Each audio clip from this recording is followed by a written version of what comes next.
lahat kayo, mayuwi kayo ng 5,000 cash. Will also receive a check worth 200,000 pesos.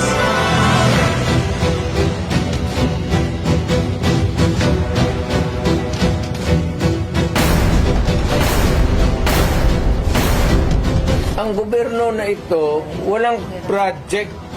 Saan ang pera namin? PhilHealth, 89 billion.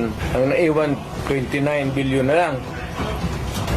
Ang Maharlika Fund, ang target nila sa 250 billion.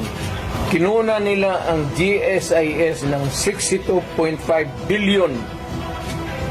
Yan, pera rin ng mga taga-gobyerno yang empleyado. Ang SSS, kinuha rin 62 billion. Private rin yan. Naubos ni Romualdez sa... Kasi Romualdez, may tag 5,000 kayo ngayon. Kita ko sa CCTV.